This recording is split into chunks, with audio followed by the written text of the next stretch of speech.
Hi everyone, my name is Katrina Walser from Oliphant Cat and I am a knitting teacher and designer based in Sydney, Australia.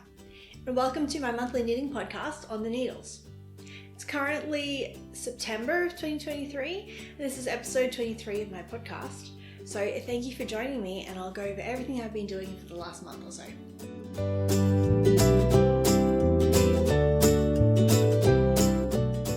So before we begin, in the spirit of reconciliation, I would like to acknowledge the traditional custodians of the land on which I sit, the Darug people. I pay my respect to their elders, past and present, and extend that respect to all Aboriginal and Torres Strait Islander people today. So like I said, it's September. I was here not too long ago. The last episode I filmed was sometime in August, but later in August. So I don't actually have a lot to talk about today. So this might be a bit of a shorter episode, but we'll see how we go.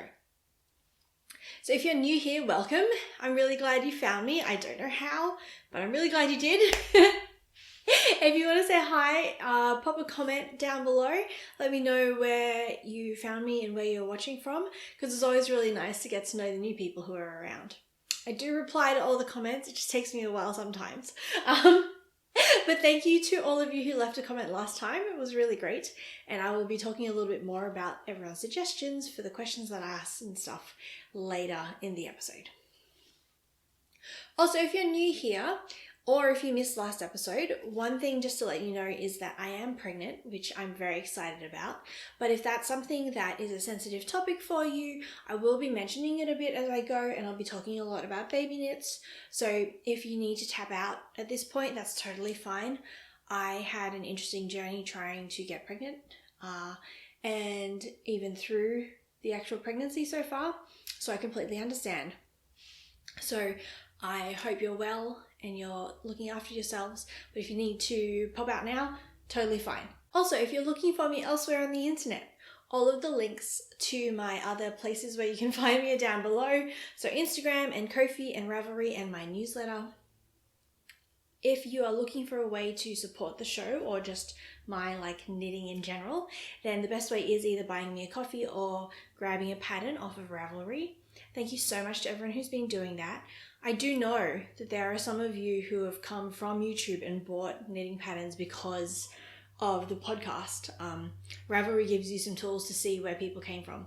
So thank you so much for supporting me and all my random knitting endeavors, especially the response to the mossy mitts that I released last month that I was talking about last episode was better than I could have expected. So thank you to everyone who grabbed a pattern or a coffee for me. And if you would like to do that in the future, then just pop down into the description box and links are there. There will also be links to anything I mentioned, yarn and patterns, and also just random things that I talk about. So if you don't know how to look or see the description box for a YouTube video, it varies from device to device. So just look it up. On some, especially mobile devices, you have to press a little button that expands out all of the show notes. So just hunt around and I promise there are links to everything somewhere on your screen where you're watching this right now. Okay, so let's just get into it. The first segment of my podcast is always On the Needles, where I talk about everything that I've been knitting and all of my whips and FOs.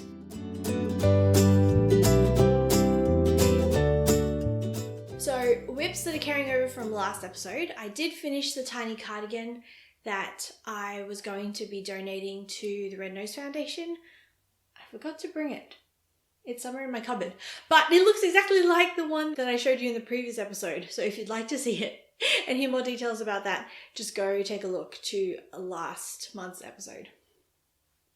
The other thing that I finished is my Building Blocks baby blanket. So this is a blanket for my friend. Now the pattern is called, like I mentioned, the Building Blocks baby blanket. It's a pattern of mine, and I knit this out of Abbey Road Freedom and Flinders, Four Seasons Flinders, which are both yarns that I picked up from Spotlight. I don't know if the Flinders is a Spotlight brand, like the Four Seasons is a Spotlight brand, but the Abbey Road definitely is. So the Freedom is the rainbow yarn, and then the Flinders is just the neutral. And this is all done using mosaic knitting. So it looks more complicated than it is. Mosaic knitting, for those of you who don't know, is a type of slip stitch color work that I personally think is the easiest kind of color work that you can get into. I do have tutorials for how to do it, so I'll pop a link to that up here in the corner. And it's just a really good way of getting into multicolored knitting. Now, last time I showed this to you, I think I was waiting to find out the baby's name. So we did find out her name. It's Bianca. Hopefully you can see that. I get the feeling the lights might be blowing it out. So if they are, I will post a photo of what the blanket looks like. And yeah, I think it turned out really nicely. The colors, I was a little worried about the name not showing up properly with all the different colors, but it seems to be pretty visible. So I think it's okay. Last episode I did say I probably wouldn't have the blanket anymore because I thought I would have given it to her by now, but she has a newborn, so we just haven't caught up as much as I would have liked. I did go and visit them in the hospital, but given that I'd found out her name like the day before, it wasn't going to be ready by then. So we are seeing them on Sunday, so I'll send it off to them then, but at least now I get to show you. One thing that I did forget to mention last time is that I have a habit, or like my favorite way of doing a long tail cast on is to use two separate balls of yarn or like two separate strands of yarn, because it means that if you set it up properly, you won't ever actually run out of yarn. So the problem with long tail cast ons, if you've ever done one, is it's really hard to estimate how long the tail needs to be for the cast on. You either end up with too much yarn left over, or you run out and you have to start your cast on again.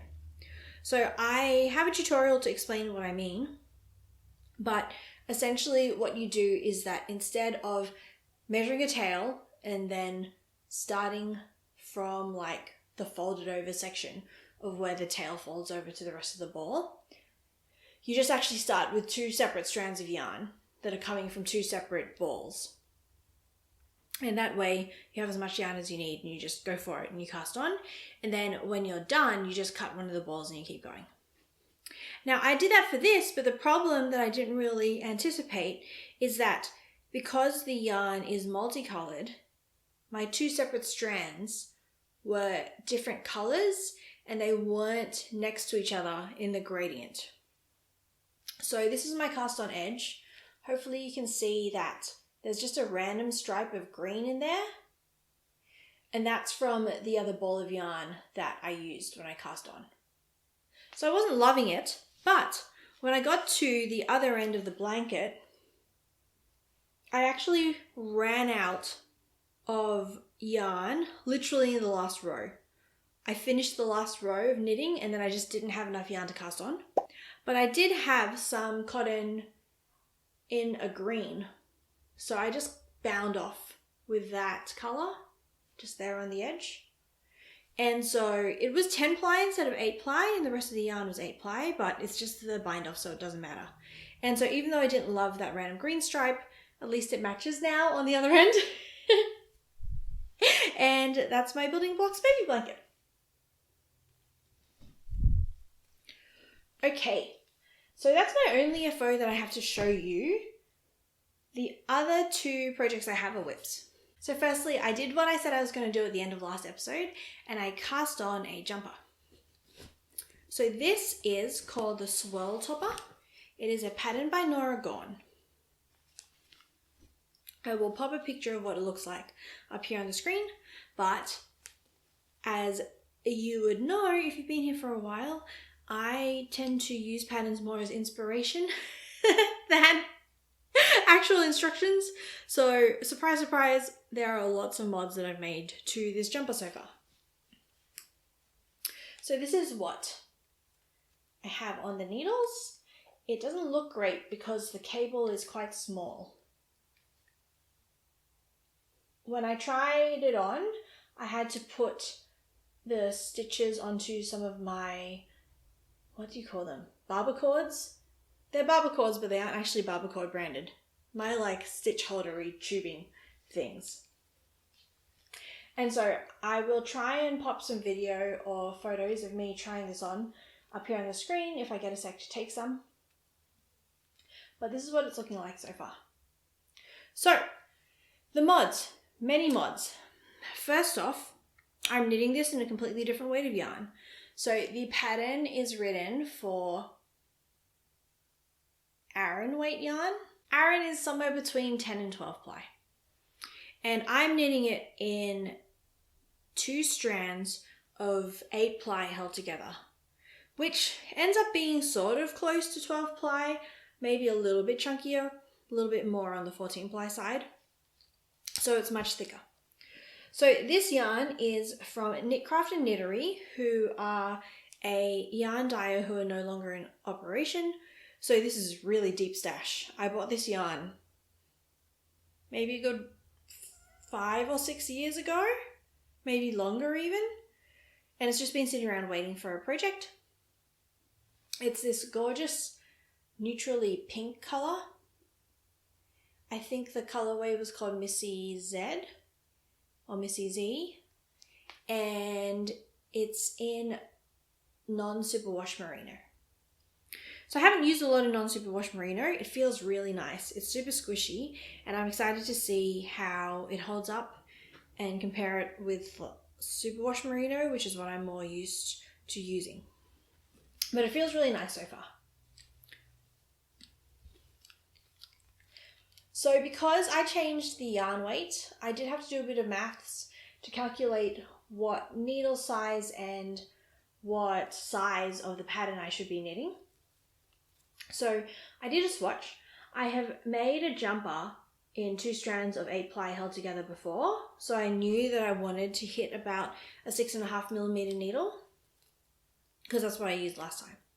So I made myself a swatch, and it ended up being that the gauge wasn't very different to what they expected in the pattern. So the pattern calls for 16 stitches to 4 inches in stockinette, and I got, I think, 14 or 14.5 stitches to 4 inches.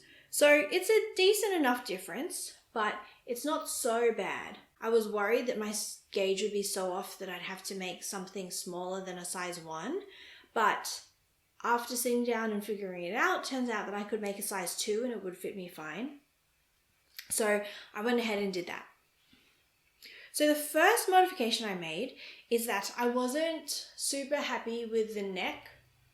Funnily enough, the neckline's actually what attracted me to the pattern the most at the beginning. But the more I looked at it, the more I realized it just didn't look practical for what I wanted the jumper for.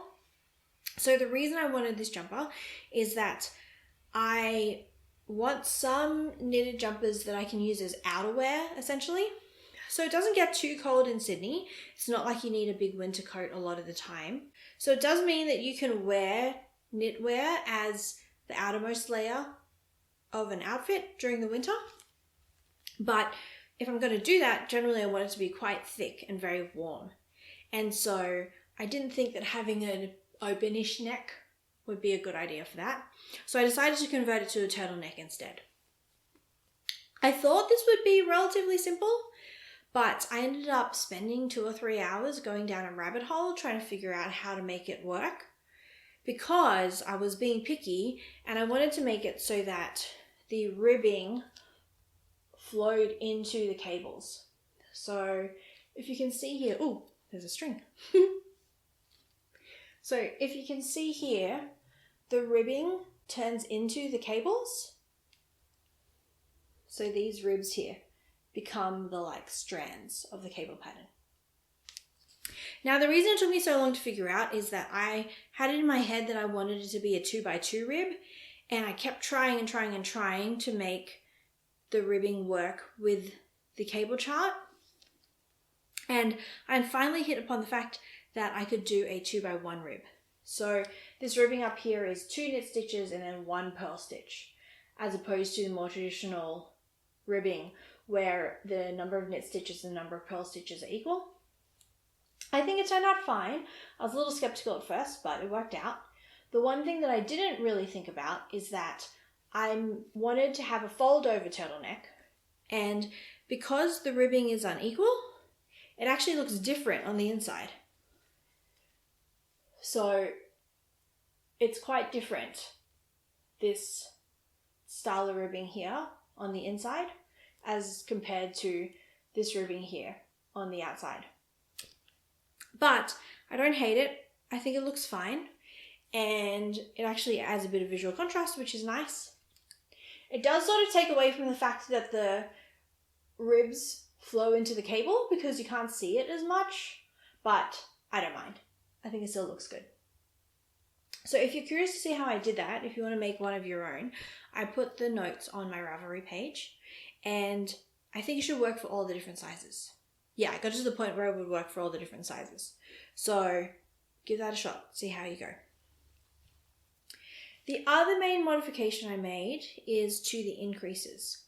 So I found it really interesting. This is my first Nora Gorn pattern. And if you haven't heard of Nora Gorn before, she's one of those knitwear designers who has been in the industry for decades.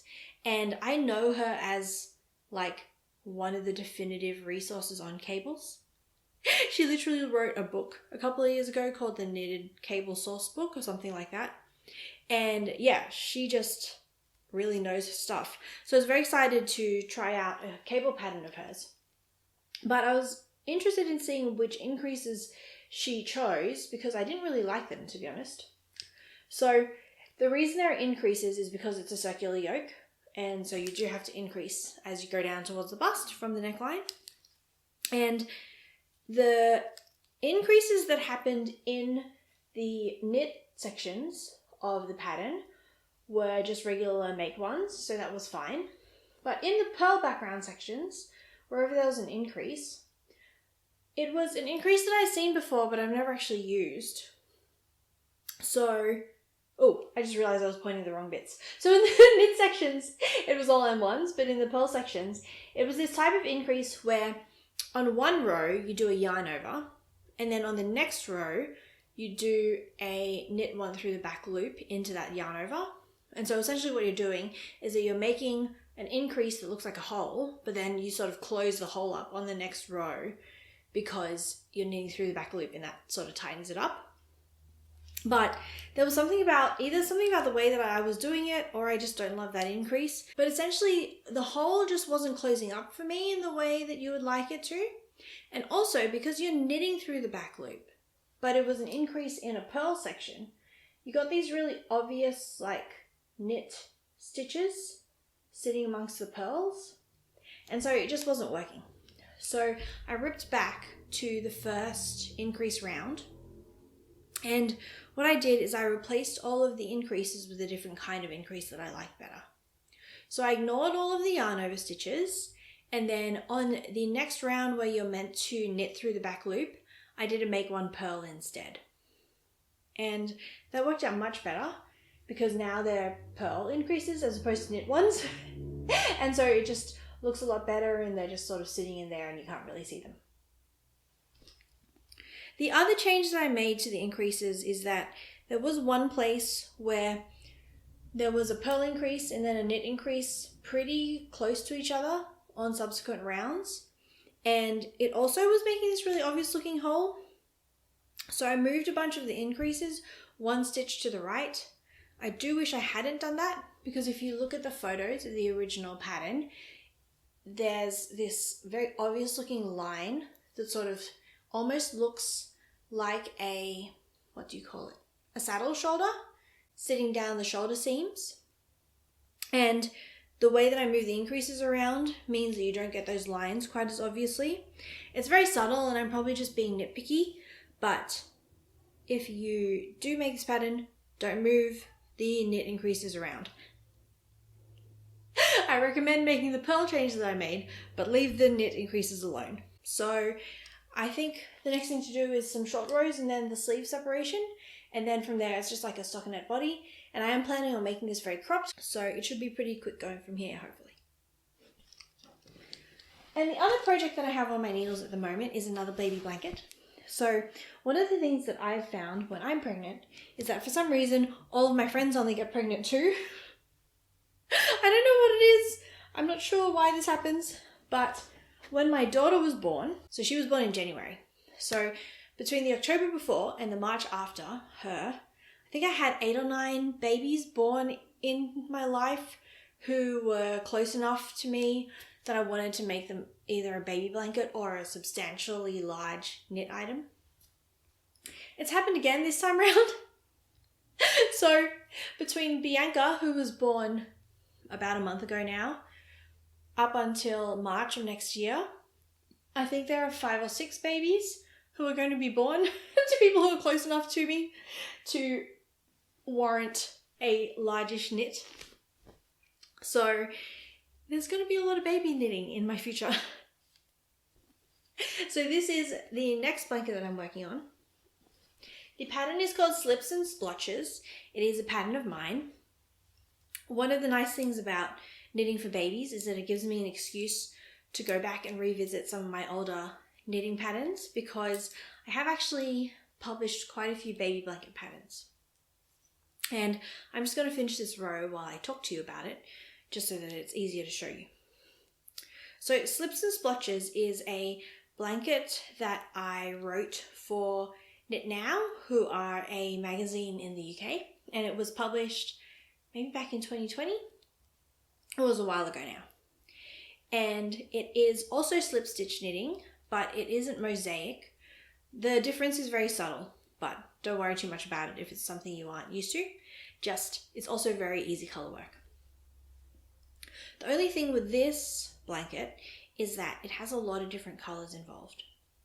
So the pattern's written for 3 different colors, but I decided to go stash diving, so I'm actually knitting it with 4. So they're all 10-ply cotton, and I will show you what they are. So there are 4 different colors in here. There is a white, which is from Bendigo Wool & Mills. This is their 10-ply cotton, and the color is called Snow.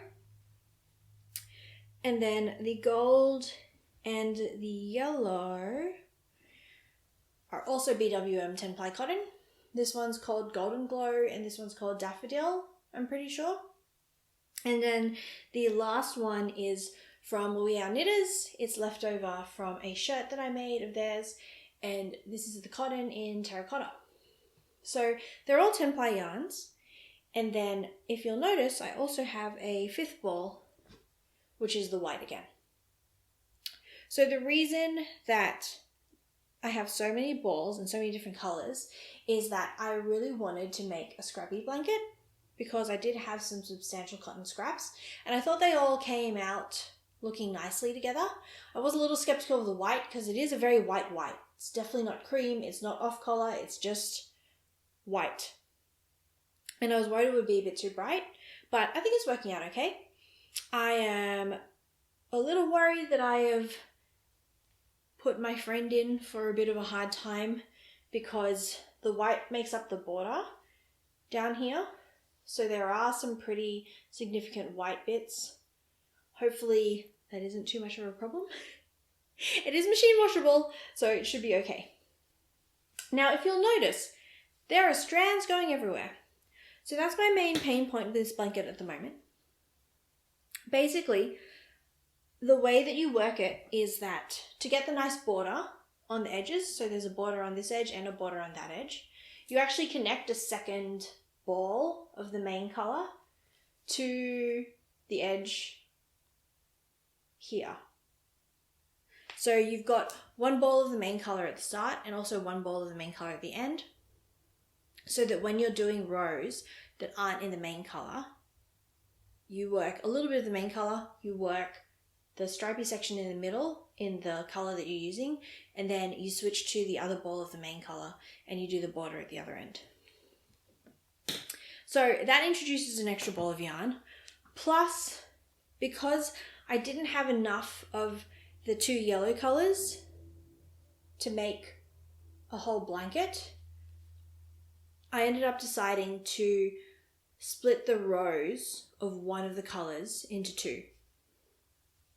So the chart is a 12-row repeat. So you do 2 rows of the main color, then 2 rows of the next contrast color, then 2 rows of the second contrast color, and then you do that again. But so the striping sequence is the same, it's A, B, C, but the actual rows that you're knitting are different in that chart. And so what I did is that I'm doing A, B, C, and then A, B, D, if that makes sense. So essentially the second contrast color is split into 2, and it's alternating between the 2 yellows. So that means that I have 5 balls of yarn attached to this project. And it is interesting. It's going okay. It just is a lot of yarn management. So as you can probably see, there's a bit of a tangle going on. And it never gets so tangled that I lose myself in it, but it doesn't mean that every few rows I just need to stop and untangle it. So I wrote this pattern for wool, and I am knitting it in cotton. So I see this question a lot actually on some of the knitting groups that I'm in on Facebook and stuff. You can substitute cotton for wool. You just have to be careful where you do it. So something like a baby blanket or just a normal blanket or a tea towel. I don't know why you make a wool tea towel, but things where it's just a rectangle, it's usually pretty safe. You can substitute cotton for wool and wool for cotton because you don't need the drape or the fit or anything to be the same.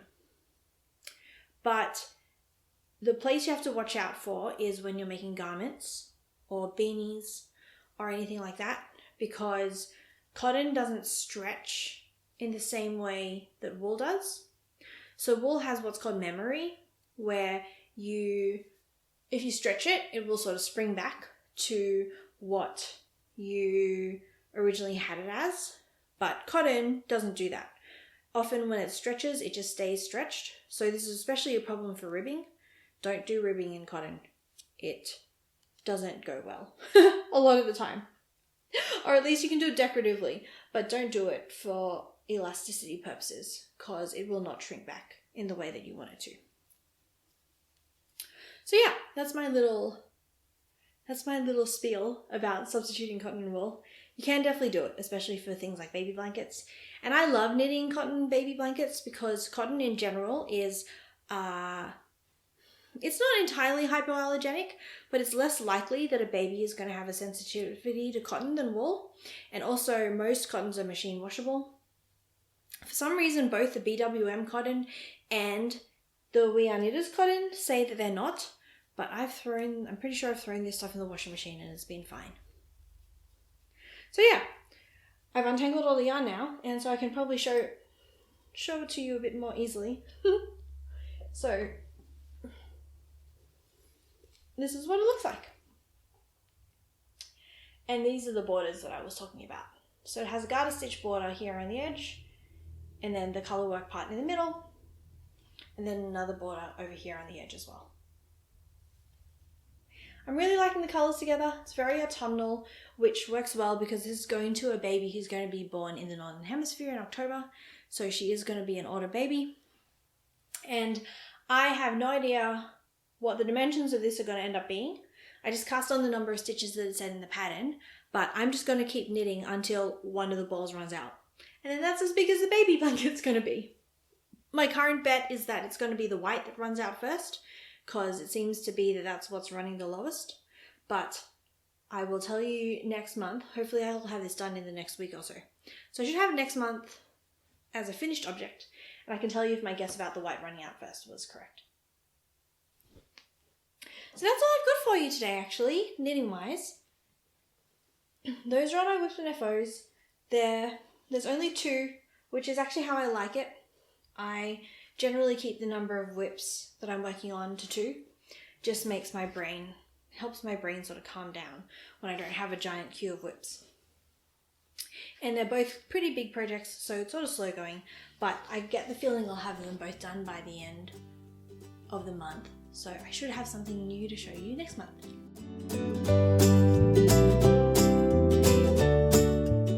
Okay, so the next segment of my podcast is always Off the Needles, where I talk about something that's just on my mind, either knitting related or not.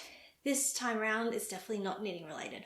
So usually the segment ends up being some sort of life update, but life's just sort of ticking along at the moment, as regularly as it can, with a toddler and a baby on the way. But one thing that I have been thinking about recently that I wanted to just sort of talk to you about is names. So the reason that it's on my mind is because we've been thinking about a name for the baby. But one of the things that my husband was asking me is if we were going to give him a Filipino name. So I realized sometime this month that this is a complicated enough topic that Filipino naming conventions have their own Wikipedia page. It's a very short Wikipedia page, but I'll link to it down below. So names in the Philippines are confusing to a lot of Westerners because they usually sound like Western names, but they're constructed very differently. So if you've ever interacted with me on Facebook, my name on there is Anna Katrina Walser. So the way that Filipino names are usually constructed is that you have what's essentially a double-barrel first name, and then you have a middle name that is your mother's maiden name, and then you have your father's last name as your last name. And then if you're a woman and you get married, usually what you do is you shift your last name to your middle name, and you drop your old middle name, and you take on your husband's last name. And I say usually because, patriarchy, whatever, but obviously some people choose to change their name, some people don't. I chose to change mine. My sister chose not to, so she still has my mother's maiden name as her middle name, and my father's last name as her last name. So the reason that this is confusing is because the double-barrel first name is usually not hyphenated. So my first name, like my actual whole first name, is Anna space Katrina. And if you put a hyphen in that, which I used to when I was a kid, just for clarity's sake, people seem to get it. Like, cool, you have a double-barrel first name.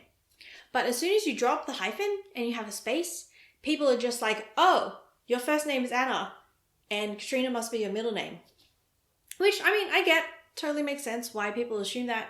I grew up in a Western country with a name that doesn't make sense to a lot of people, so fine, that's fine. So growing up, most of my friends called me Anna, but my family all called me Caddy, which is a nickname for Katrina.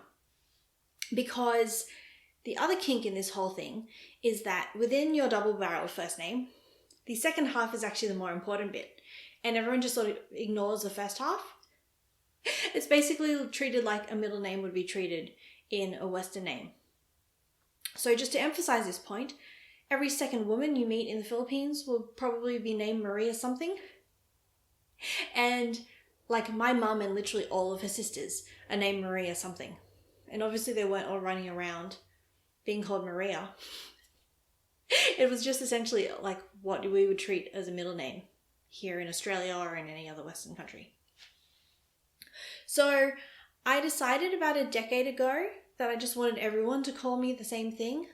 So I just started asking everyone to call me Kat. And it was a bit of an adjustment, especially for my friends who've known me for a very long time. I have a bunch of high school friends who by that point had known me for the better part of a decade, probably longer. And so getting them to adjust to calling me Kat was interesting, but they were all lovely and they did it. And I slowly started dropping the Anna off of the front of my name, mostly because I didn't want to. I'm actually sort of annoyed that I had to. But most computer systems will automatically break at any space that they see. So anytime I typed Anna space Katrina into a first name field on a form on a computer, either it would tell me my name was invalid, which don't do that. That is not a very nice thing to hear. Or even if I wrote Anna space Katrina into something, every automated email I got would just say, "Hi Anna."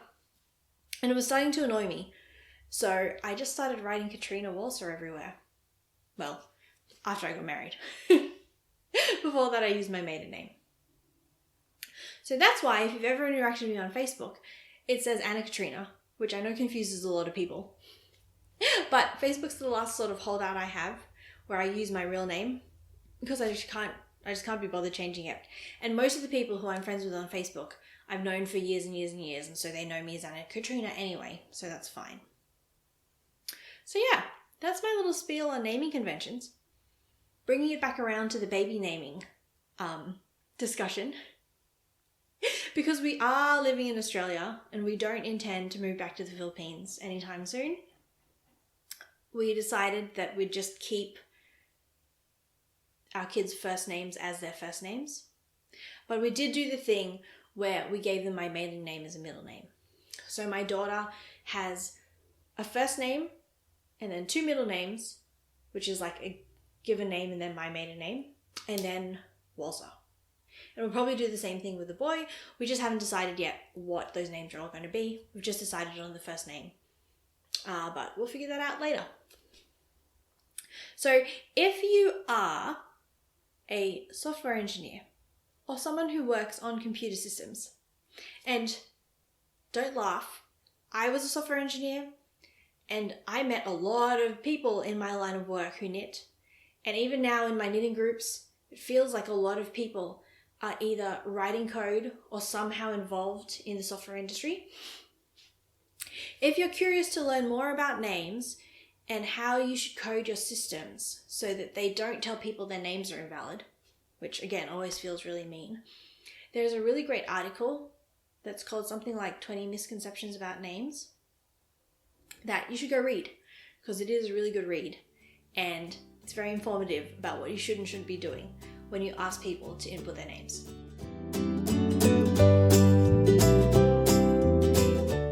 All right, the last segment of my podcast is What's Next, which is where I just talk about what's happening in the next month.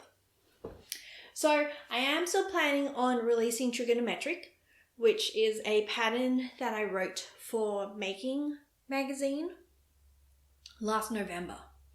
And it's a big brioche shawl.